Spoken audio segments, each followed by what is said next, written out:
บายดีอาจารย์น้องมีชื่อว่าทิพย์พรจะมาสาธิตการแยงแนวซ้ายก่อนอื่นเราจะมาตรวจข้อมูลคนเจ็บกันเนาะคนเจ็บนี้มีชื่อว่าเฒ่าเจมอายุ31 ปีอยู่บ้านสุขุมะเมืองสุขุมะแขวงจำปาสักสาเหตุที่เขามาหมอนี่แม่นยาวบ่ก่อนอื่นเขาจะมาเบิ่งสายแนวกันเนาะเพื่อให้เขาหาคนเจ็บสายที่เขาได้เตรียมไว้ได้หมอสูงเดี๋ยวเนาะเราจะมาล้างมือก่อนเขาไปหาคนเจ็บ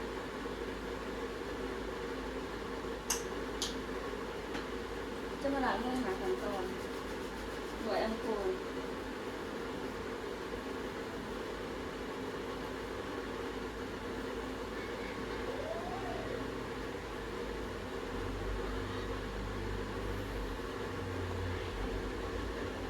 เราจะมาใส่ถุงมือสะอาด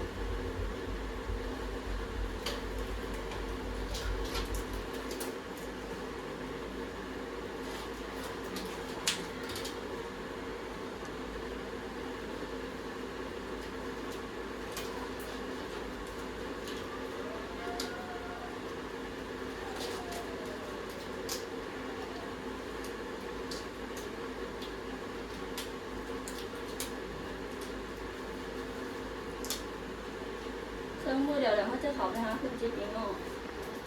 คนเจ็บสบายดีคนเจ็บหรือมีชื่อว่าเฒ่าเจมเนาะ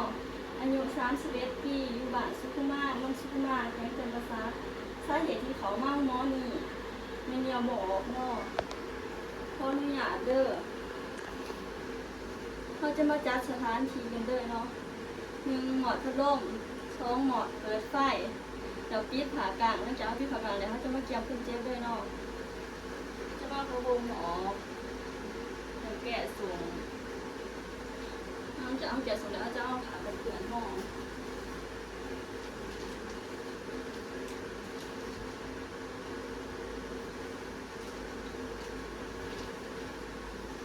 จะเอาห้องแล้วเขาจะมาเกี่ยวอุปกรณ์เลย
หลังจากที่เราหยิบอุปกรณ์แล้ว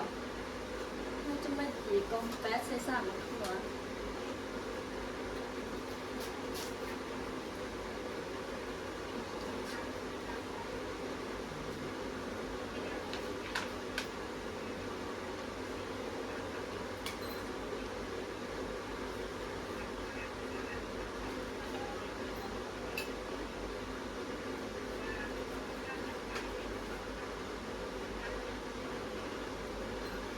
จะเขียบชั้นนี้ซึ่งสั่งตัวฟ้าไว้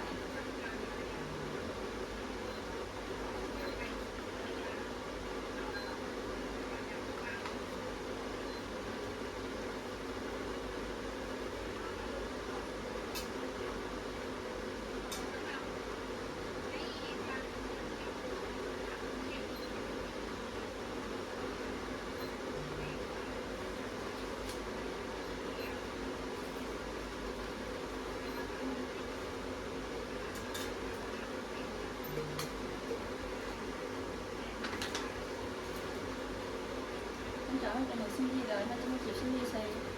ถูกไอเดอร์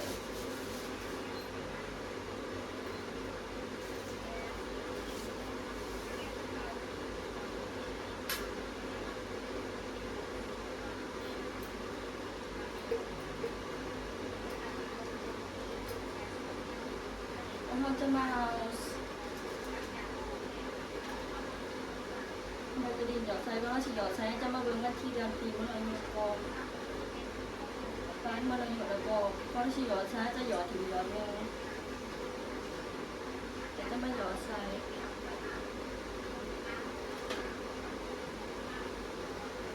แล้วก็นำเกลือเพราะถ้าสิหยอดใส่จะมาเบิ่งกันที่เดือนปีก่อนเนาะฟ้านมันอายุแล้วก็หาย่างเขาจะหยอดถึงหยอดลงแล้วหยอดใส่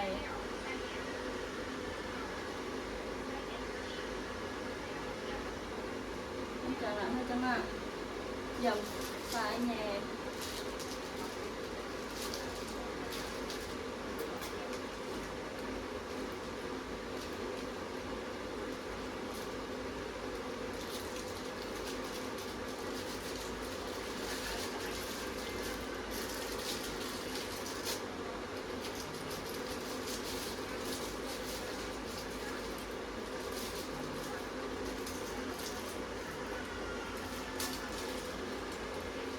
ได้ก็ไหวครับ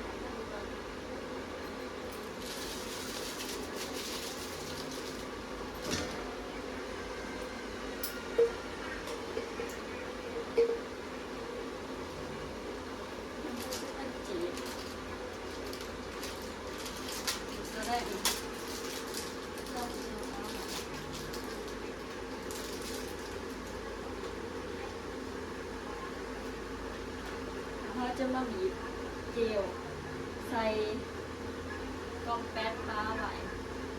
แล้วสิบีบใส่จะมาเบิ่งวันที่เดือนปีมันก่อนเนาะแล้วหยอดถึงหยอดหนึ่งคือกัน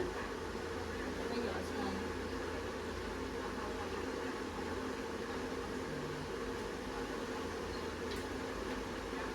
แล้วเขาจะมาเกี่ยมพวกน้ำเนียว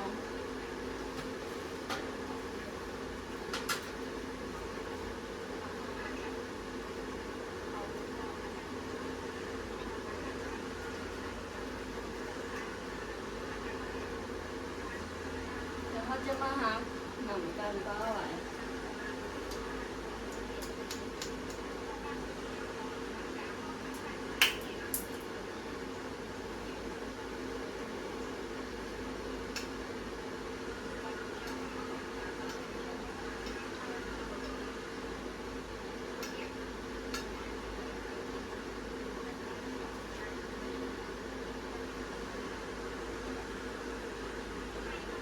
เขาจะมาเอาขาปองพวกเขาไว้ไว้จริง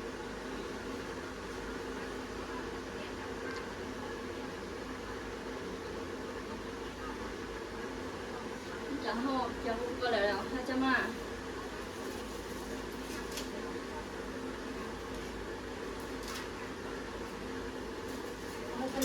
ล้างมือด้วยเรา70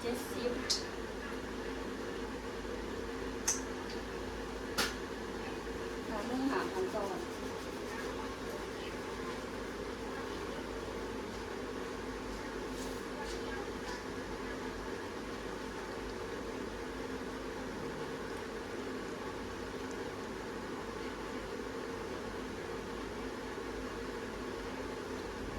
มือเดี๋ยวเขาจะมาใส่ถุงมืออาเสือ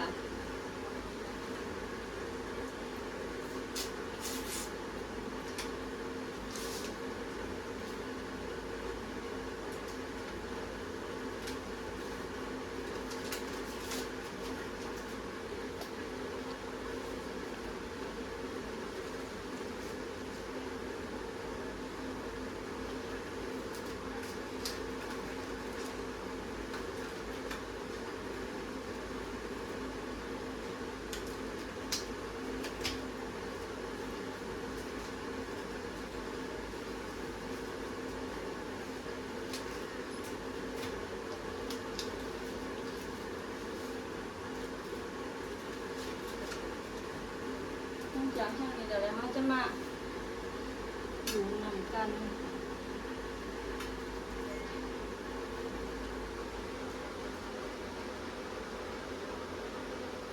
กัน10 cc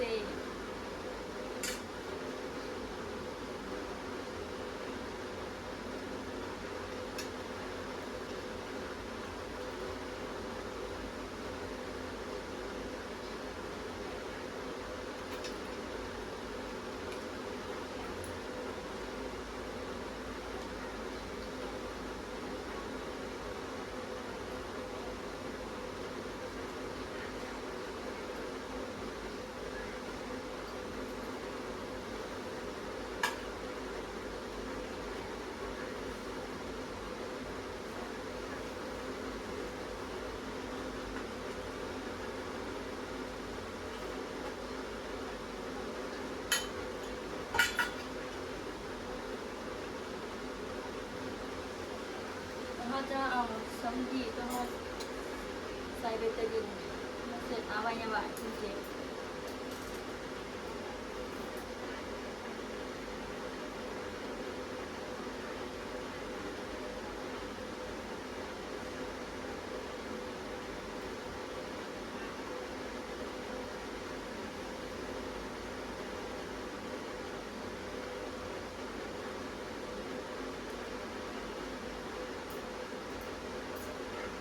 หลังจากเขาเสร็จแล้วเขาจะมาเซตทอ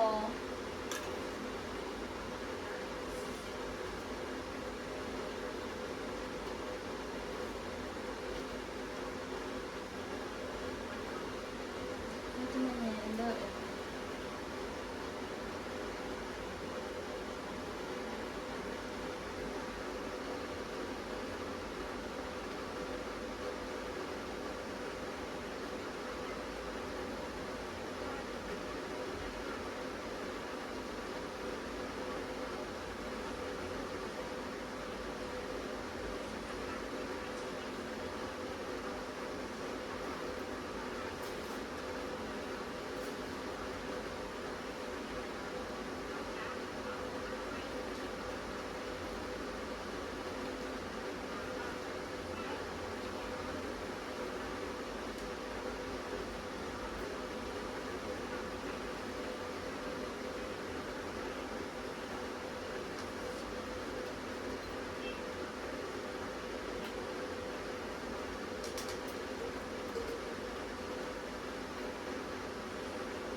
จะมามีแล้วเขาจะมาอยู่ขาปอกออกเจ็บ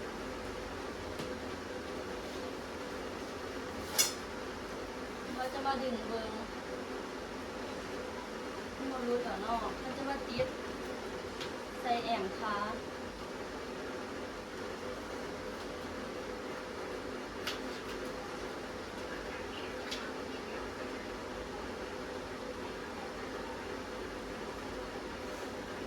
ว่าเขาติดสกอตเนาะ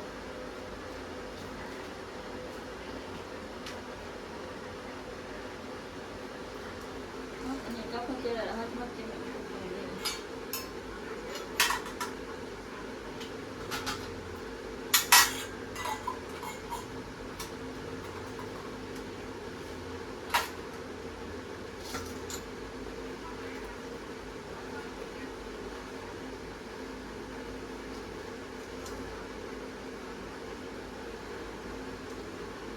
สาธิตการเรียนยาวพงหักของเพื่อนคนนี้เขาขอบใจ